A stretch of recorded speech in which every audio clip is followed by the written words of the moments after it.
जैन बच्चों, आज हम स्ट्रक्चर ऑफ स्पर्म के बारे में बात करेंगे। एक्चुअली हमें पता होना चाहिए कि ह्यूमन मेल के अंदर जो ह्यूमन मेल का रिप्रोडक्टिव सिस्टम होता है, रिप्रोडक्टिव सिस्टम के अंदर जो प्राइमरी रिप्रोडक्टिव ऑर्गन है जिसे हम लोग टेस्टिस बोलते हैं, ये टेस्टिस मेल गैमेट के फॉर्मेशन में बहुत इंपॉर्टेंट रोल प्ले करता है। अब जैसे ही हम मेल रिप्रोडक्टिव सिस्टम के मेल गैमेट की बातें करते हैं तो मेल गैमेट में नाम किसका आता है? इस स्पर्म का। यानी स्पर्म जिसे हम स्पर्मेटोजोआ भी बोलते हैं, ये स्पर्मेटोजोआ मेल गैमेट कहलाता है। और हमें पता होना चाहिए, being a student of biology, हम स्पर्म ना बोल करके अगर स्पर्मेटोजोआ बोले तो ये ज्यादा बेहतरीन है। ये भी हमें पता है कि स्पर्मेटोजोआ मेल गैमेट है जो मेल में सीड के रूप में काम करता है, एनिमल के अंदर सीड के रूप में काम करता है। आप इस वर्ड को देखेंगे, स्पर्मेटो यानी स्पर्म, ये स्पर्म का मतलब ही क्या? सीड, जिससे हम नया ऑर्गेनिज्म या नया स्ट्रक्चर बना सकते हैं। और जोआ वर्ड का मतलब क्या? एनिमल की बातें हम लोग करते हैं। यानी स्पर्मेटोजोआ कहने का लिटरल मतलब क्या? एक ऐसा स्ट्रक्चर, एक ऐसा सीड जो एनिमल के अंदर प्रेजेंट है और इस सीड से नया ऑर्गेनिज्म प्रोड्यूस हो सकता है। हमें यह भी बहुत अच्छे से पता है कि फीमेल गैमेट जिसे हम लोग ओवम बोलते हैं, उस ओवम को फर्टिलाइज करने में फ्यूज करता है and as a result of fertilisation zygote बनता है। उस जाइगोट बनाने में इस स्पर्म का बहुत इंपॉर्टेंट रोल है। बेसिकली जो हम बात करने जा रहे हैं वो स्ट्रक्चर ऑफ स्पर्म के। स्पर्म का स्ट्रक्चर होता कैसा है? स्पर्म के स्ट्रक्चर में डिफरेंट डिफरेंट कौन कौन से कंपोनेंट होते हैं, इसके कौन कौन से पार्ट्स होते हैं। जैसा आप यहां पर देख सकते हो, ये जो रेड कलर वाला स्ट्रक्चर हमें दिखाई दे रहा है, ये स्ट्रक्चर कुछ और नहीं बल्कि फीमेल गैमेट है, जिसे हम ओवम भी बोल सकते हैं। ये ओवम है, ठीक है। लेकिन इस ओवम के अंदर इंटर करता हुआ, पेनिट्रेट करता हुआ ये जो स्ट्रक्चर दिखाई दे रहा है, यही स्ट्रक्चर कुछ और नहीं बल्कि ये क्या है? स्पर्म है, ठीक है। यानी ये स्पर्म क्या करता है? तो फीमेल गैमेट के अंदर इंटर करता है और इंटर करने के बाद फ्यूज करता है, जिस प्रोसेस को हम लोग फर्टिलाइजेशन बोलते हैं। And as a result of fertilisation zygote बनता है और इस जाइगोट से नए ऑर्गेनिज्म के फॉर्मेशन की हम बातें करते हैं। आगे बात करते हैं। जैसे इसके स्ट्रक्चर की बातें करेंगे तो स्पर्म, पहले ही मैं बता दिया था कि स्पर्म को स्पर्मेटोजोआ या स्पर्मेटोजुअन भी बोलते हैं। यहां पर इसका स्ट्रक्चर को देख पाएंगे, आगे हम इसके डिटेल में डिस्कस करेंगे कि एक हेड रीजन होता है ना, एक छोटा सा नेक रीजन होता है, यहां पर एक छोटा सा नेक रीजन होता है। नेक रीजन के बाद एक और रीजन होता है जिसे हम लोग मिडल पीस बोलते हैं। और आखिरी में जो ये स्ट्रक्चर दिखाई दे रहा है, ये स्ट्रक्चर क्या होता है? टेल होता है। लेकिन ध्यान रहे, हमें बहुत अच्छे से पता है कि जो मेल गैमेट होता है, ह्यूमन मेल गैमेट होता है, वो मोटाइल होता है, यानी एक जगह से दूसरे जगह तक जाता है। लेकिन ह्यूमन का जो फीमेल गैमेट है, ओवम जो है, ये ओवम एक जगह पर बैठी रहती है। ये हिलती डुलती नहीं है, ये नॉन मोटाइल होती है, ये इमोबाइल होती है। और फीमेल गैमेट एक जगह बैठ करके क्या बोलती है? आ बैल मुझे मार। यानी मेल को फीमेल तक जाना पड़ता है, फीमेल नहीं आती मेल के पास, ना। और ये नेचर भी है, ये ह्यूमन साइकोलॉजी का नेचर भी है कि अल्टीमेटली आपको मेल को ही फीमेल के पास जाना है। सेम मेल को चूंकि फीमेल गैमेट के पास जाना है, इसलिए मेल गैमेट जिसे स्पर्म बोल रहे हैं, इस स्पर्म के पास क्या प्रेजेंट है? टेल। और इसी टेल के हेल्प से मेल गैमेट यानी स्पर्म फीमेल तक पहुंच पाता है। क्लियर है? देखते हैं आगे। यहां पर आपको दिखाई दे रहा होगा कि जो स्पर्म है, स्पर्म वर्ड किसके लिए है? सीड के लिए। और जुवन कहने का लिटरल मतलब क्या? हम एनिमल्स की बातें कर रहे हैं। यानी एक ऐसा सीड जो एनिमल में प्रेजेंट होता है और जिस सीड से हम नए नए ऑर्गेनिज्म प्रोड्यूस कर सकते हैं। क्लियर है? यहां पर ह्यूमन मेल गैमेट यानी स्पर्म के स्ट्रक्चर के अगर डिफरेंट कंपोनेंट्स के बारे में हम जाने तो मैंने आपको पहले ही बताया कि एक इंपॉर्टेंट कंपोनेंट होता है जिसे हम लोग क्या बोलते हैं? हेड। इस हेड के अंदर भी मेनली दो स्ट्रक्चर होता है। मेन जो बड़ा स्ट्रक्चर होता है, यानी हेड का जो मेजर पोर्शन ऑक्युपाई करता है, मान के चलो इतना हेड है तो इसमें जो मेजर पोर्शन ऑक्युपाई करता है ना, किसका बना होता है? इस न्यूक्लियस का बना होता है। और इसके टिप पर, बिल्कुल टिप वाले पोजीशन पर एक एक्रोसोम प्रेजेंट होता है। और इस एक्रोसोम के अंदर एक्चुअली कई सारे लाइटिक एंजाइम्स प्रेजेंट हैं। लाइटिक एंजाइम्स कहने का लिटरल मतलब क्या? एक ऐसा एंजाइम जिसका काम क्या हो, किसी चीज को तोड़ देना, ब्रेक कर देना। ये जो वर्ड है ना लाइटिक, लाइटिक वर्ड आया ही है लाइसिस, और लाइसिस का मतलब ब्रेक डाउन, तोड़ देने की बातें करते हैं। यानी स्पर्म के हेड में दो रीजन है, दो स्ट्रक्चर है, एक बड़ा सा स्ट्रक्चर जिसे हम लोग क्या बोल रहे हैं न्यूक्लियस, और एक छोटा सा स्ट्रक्चर जो टिप में प्रेजेंट है उसे क्या बोल रहे हैं एक्रोसोम। एक और बहुत कीमती बात कि जो एक्रोसोम है ना एक गोल्गी बॉडी से बना होता है, गोल्गी कॉम्प्लेक्स से बना होता है। ये बात आपको ध्यान रखना है। एक किसका बना हुआ है, गोल्गी कॉम्प्लेक्स से बना हुआ है। न्यूक्लियस के अंदर क्या प्रेजेंट होगा, क्रोमोसोम, कितना, तो 23, सिर्फ 23। यानी इस कंडीशन को हम लोग क्या बोलेंगे, हैप्लॉइड एन कंडीशन बोलेंगे, यानी जीनोम प्रेजेंट है। ये तो हेड रीजन की बात हो, हेड के जस्ट नीचे एक छोटा सा रीजन प्रेजेंट होता है नेक, जैसे ये हमारा हेड है, एक छोटा सा रीजन हमारा नेक है ना, यहां पर भी नेक प्रेजेंट होता है, और नेक रीजन में एक स्ट्रक्चर प्रेजेंट होता है जिसे हम लोग क्या बोलते हैं सेंट्रियोल। एक स्ट्रक्चर प्रेजेंट होता है जिस स्ट्रक्चर को हम लोग क्या बोल देते हैं सेंट्रियोल। इस सेंट्रियोल का फंक्शन क्या होता है, तो स्पिंडल फाइबर वगैरह बनाने का बड़ा इंपॉर्टेंट रोल प्ले करता है, यानी कई सारे माइक्रोट्यूब्यूल्स फाइबर वगैरह बनाने का इंपॉर्टेंट रोल प्ले करता है। अब इस स्पर्म में चूंकि मोटिलिटी का फीचर है, यानी एक जगह से दूसरे जगह जाना है, तो जाने के लिए भाई एनर्जी चाहिए। अब ये एनर्जी प्रोवाइड करने के लिए एक स्पेशल स्ट्रक्चर होता है, एक स्पेशल रीजन है, जिस रीजन को हम लोग क्या बोलते हैं मिडल पीस। अभी मिडिल पीस के पास माइटोकॉन्ड्रिया भंडार मात्रा में भरा पड़ा रहता है। अभी माइटोकॉन्ड्रिया चूंकि भंडार मात्रा में प्रेजेंट है, माइटोकॉन्ड्रिया क्या करेगा, तो एटीपी का स्टोरेज करता है, और एटीपी क्या करेगा, तो एनर्जी प्रोवाइड करता है। यानी स्पर्म को दौड़ने के लिए, स्पर्म को एक जगह से दूसरे जगह तक जाने के लिए जो एनर्जी मिलता है, एनर्जी कहां से मिलता है, तो इस माइटोकॉन्ड्रिया से मिलता है। माइटोकॉन्ड्रिया स्पाइरल फैशन में प्रेजेंट होते हैं, स्प्रिंग के जैसा प्रेजेंट होते हैं, आप इस डायग्राम में भी देख पा रहे होंगे। एक चीज और आपको बता दूं, ये जो माइटोकॉन्ड्रियल स्पाइरल है, इसके लिए एक वर्ड और हम लोग देते हैं, बहुत इंपॉर्टेंट वर्ड है, क्या बोलते हैं नेबेनकॉर्न।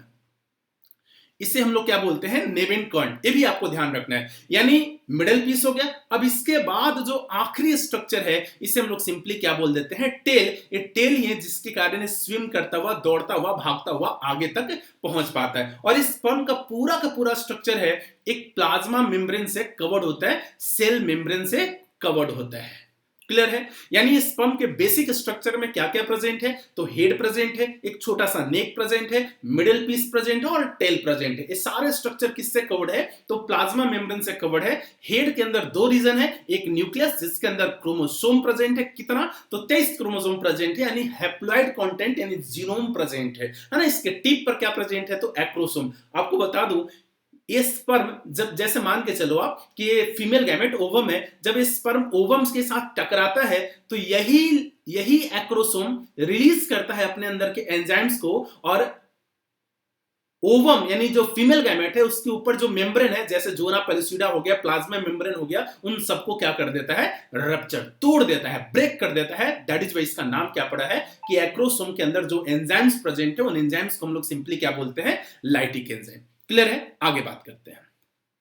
यहां पर दे रखा है the spermatozoon is a microscopic structure. आंख से नेकेड आई से हमें दिखाई नहीं देगा, आप सोचोगे ऐसे देख ले तो हमें ऐसा दिखाई नहीं देगा। उसे एक स्पर्म को, सिंगल स्पर्म को देखने के लिए हमें माइक्रोस्कोप का जरूरत पड़ता है, जिसमें क्या क्या है, हेड है, नेक है, मिडिल पीस है एंड टेल है। आगे हेड है, एक छोटा सा नेक है, मिडिल पीस है और टेल है। स्पर्म के बारे में और आगे डिटेल में हम जानते हैं। मैंने आपको बताया कि पूरे स्पर्म को बाहर से जो कवर करता है, वो कवर करने वाला स्ट्रक्चर कौन है, प्लाज्मा मेम्ब्रेन। जैसे आप इस डायग्राम में देखो, ये आपको क्लियर कट यहां पर बड़ा सा न्यूक्लियस दिखाई दे रहा है, इसके टिप पर ग्रीनिश कलर का एक्रोसोम दिखाई दे रहा है ना, ये माइटोकॉन्ड्रियल स्पाइरल दिखाई दे रहा है, और एक टेल वाला रीजन दिखाई दे रहा है। इसके बाहर से जो स्ट्रक्चर इसको कवर किए हुए है, वह स्ट्रक्चर कोई और नहीं बल्कि कौन है, प्लाज्मा मेम्ब्रेन है। यानी a plasma membrane envelops the whole body of spermatozoon, यानी स्पर्मेटोजोआ की कंप्लीट बॉडी को कवर करने वाला कौन होता है, तो प्लाज्मा मेम्ब्रेन होता है। जैसे आप यहां पर स्ट्रक्चर में देख सकते हैं कि ये जो स्पर्म का न्यूक्लियस था, न्यूक्लियस के आगे जो एक्रोसोमल कंटेंट था, ये एक्रोसोमल कंटेंट रिलीज कर करके है ना फीमेल गैमेट के अंदर इंटर कर चुका होगा या कर जाता होगा। देयर कहता है head of spermatozoa contains an elongated haploid nucleus. सिर्फ यही प्रेजेंट होता है, नहीं, the head is covered by a cap like structure, जिस कैप लाइक स्ट्रक्चर को हम लोग क्या बोल देते हैं, एक्रोसोम। और इस एक्रोसोम के अंदर क्या प्रेजेंट होता है, तो ऑलरेडी मैं पहले बता चुका हूं कि लाइटिक एंजाइम्स प्रेजेंट होता है। आगे, The acrosome contains numerous enzymes like proteases जो प्रोटीन को तोड़ देता होगा, एसिड फॉस्फेटेज जो फॉस्फेट बॉन्ड को, फॉस्फेट ग्रुप को तोड़ देता होगा, हाइलुरोनिडेज जो हाइलुरोनिक एसिड को डाइजेस्ट कर देता होगा। और ये जो एक्रोसोम के अंदर डिफरेंट डाइजेस्टिव एंजाइम है, डिफरेंट लाइटिक एंजाइम है, ये क्या करता है कि ये फर्टिलाइजेशन में हेल्प करता है। कब? कि जब ओवम के अंदर ये पेनेट्रेट यानी इंटर कर जाता है तब। आगे यहां पर वही स्ट्रक्चर आप देख सकते हो कि स्पर्म के स्ट्रक्चर में हेड है, जहां पर न्यूक्लियस भी है, एक्रोसोम भी है, सेंट्रियोल वही नेक वाला पोर्शन है, माइटोकॉन्ड्रिया है जिससे मिडल पीस, और फाइनली क्या प्रेजेंट है, टेल। अब यहां पर दे रखा है the middle piece possesses numerous mitochondria which produce energy, यानी माइटोकॉन्ड्रिया का काम क्या है, एनर्जी प्रोवाइड देना है। मैंने आपको पहले भी समझाया था कि स्पर्म को एक जगह से दूसरे जगह तक जाना है, फीमेल गैमेट को नहीं जाना है, यानी फीमेल गैमेट चुपचाप महारानी की तरह एक जगह बैठी है, आना है तो आओ, नहीं आना है तो मत आओ, एक जगह चुपचाप बैठी हुई है कि आ बैल मुझे मार, यानी मेल को ही फीमेल तक जाना है। अब मेल को जाना है, उतना दूरी तक यात्रा तय करना है, तो भाई यात्रा के लिए एनर्जी चाहिए। अब यहां पर एनर्जी कौन प्रोवाइड करता है, माइटोकॉन्ड्रिया। मैंने एक चीज और बताया था कि स्पर्म एक्चुअली किसके मूवमेंट के कारण जाता है, तो इस टेल के मूवमेंट के कारण जाता है, यानी पूरे मूवमेंट में, पूरे प्रोसेस में जो एनर्जी कंज्यूम होता है, उस एनर्जी को प्रोवाइड करने वाला एक्चुअल में कौन होता है, तो यही मिडल पीस होता है, जिसे मैंने एक नाम और दिया था, क्या, तो नेबिन कर्ण।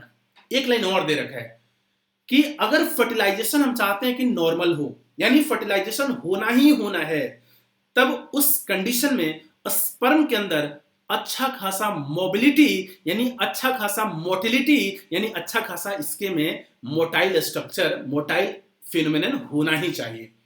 अगर मोटिलिटी का फिनोमेनन नहीं होगा तो कभी भी फीमेल गैमेट फर्टिलाइज नहीं होने जा रहा है, यानी फर्टिलाइजेशन का इवेंट नहीं होने जा रहा है। क्लियर है? आगे,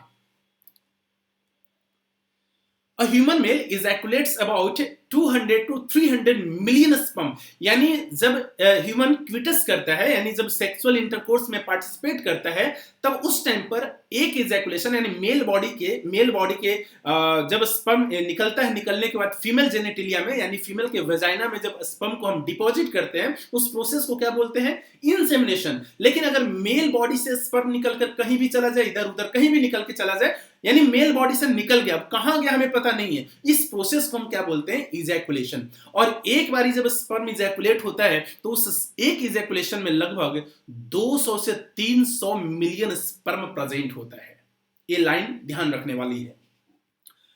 आगे दे रखा है at least 60% sperm must have normal shape and size, यानी जितना 100% यानी लगभग ये जो 200 से 300 मिलियन स्पर्म प्रोड्यूस हुआ एक इजैकुलेशन में, इसका 60% स्पर्म का शेप और साइज वगैरह सब कुछ नॉर्मल होना चाहिए। यानी अगर मैं 200 एवरेज डाटा ले लेता हूं तो 200 का 60% कितना हो गया, लगभग 120 मिलियन, यानी 120 मिलियन का शेप और साइज कैसा होना चाहिए, बिल्कुल नॉर्मल। और ये जो 120 मिलियन है इसका भी 40% यानी 120 मिलियन का 40% कितना हो जाएगा, तो लगभग 48 मिलियन, यानी 48 मिलियन स्पर्म के अंदर विगरस मोटिलिटी होना चाहिए, अच्छा खासा इसके अंदर दौड़ने कूदने का क्षमता होना चाहिए, और दौड़ने कूदने के लिए टेल अच्छा खासा होना चाहिए, और इन सब फेनोमेनन को अच्छा खासा करवाने के लिए माइटोकॉन्ड्रिया अच्छा होना चाहिए। अगर माइटोकॉन्ड्रिया अच्छा नहीं होगा तो एनर्जी नहीं मिलेगा, स्पर्म के अंदर मोटिलिटी नहीं आएगा, और स्पर्म जाएगा नहीं फीमेल के पास, तो फर्टिलाइजेशन नहीं होगा, तो भाई साहब बहुत गड़बड़ हो सकता है।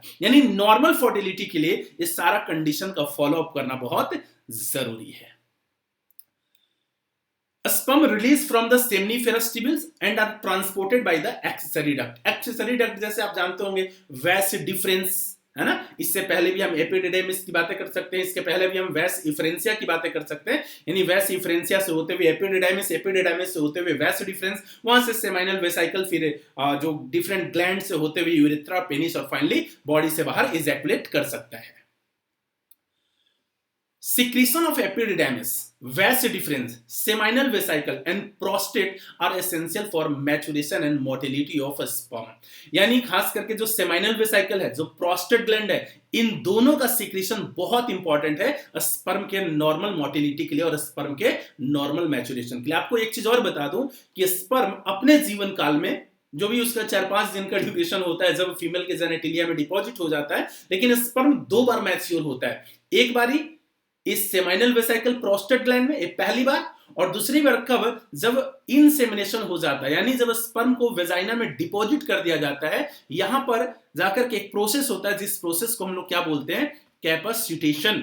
यानी इस कैपेसिटेशन के टाइम पर सेकेंड टाइम स्पर्म मैच्योर होता है और इसके अंदर मोटिलिटी का क्षमता आता है और दौड़ता भागता किसके पास जाता है, फीमेल गैमेट के पास। मिलियन स्पर्म जा रहा है, लेकिन जो स्पर्म पहली बार जाकर के फीमेल गैमेट से टकराता है, फ्यूज कर जाता है, वही फर्टिलाइजेशन कर जाता है। सर बाकी का क्या हुआ, बाकी सुसाइड कर लेगा। भाई तू जीत गया, ठीक है, जो जीता सो सिकंदर, बाकी सब नॉर्मल मर जाएगा। बोलेगा ठीक है, हमारे जैसे लालची नहीं होते लोग, और तू भी तो मैं भी, ये ऐसा नहीं है ना। एक जाकर फर्टिलाइज कर लिया तो बाकी खुद ही सुसाइड कर लेता है कि मैं नहीं करूंगा। या फिर एक फिनोमेनन होता है जिसे हम लोग बोलते हैं पॉलीस्पर्मी, इनहिबिशन ऑफ पॉलीस्पर्मी।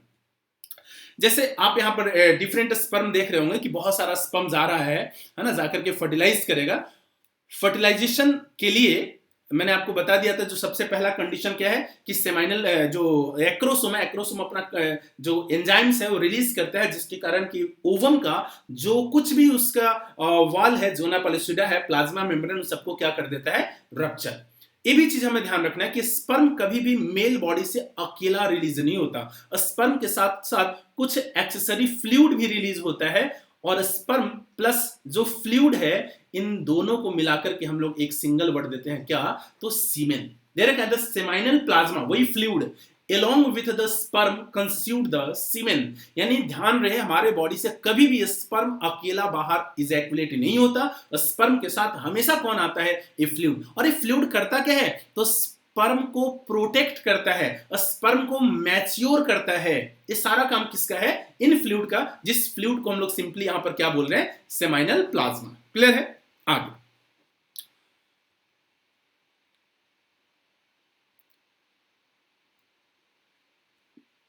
यहां पर दे रखा है, the function of male secondary sex accessory duct and glands are maintained by testicular hormone, जिसे सिंपली हम लोग क्या बोलते हैं, एंड्रोजन। एंड्रोजन का एक मेन हार्मोन है, नाम आप लोग सब जानते होंगे, हम टेस्टोस्टेरोन की बातें करते हैं, टेस्टोस्टेरोन की बातें करते हैं। और ये टेस्टोस्टेरोन जो मेल का सेक्स हार्मोन है, जो मेल के अंदर सारे मेल कैरेक्टर डेवलप करवाता है, स्पर्म के मोटिलिटी, स्पर्म के अंदर सारा प्रॉपर डेवलपमेंट वगैरह में, है ना, ये हेल्प करता है। Thank you.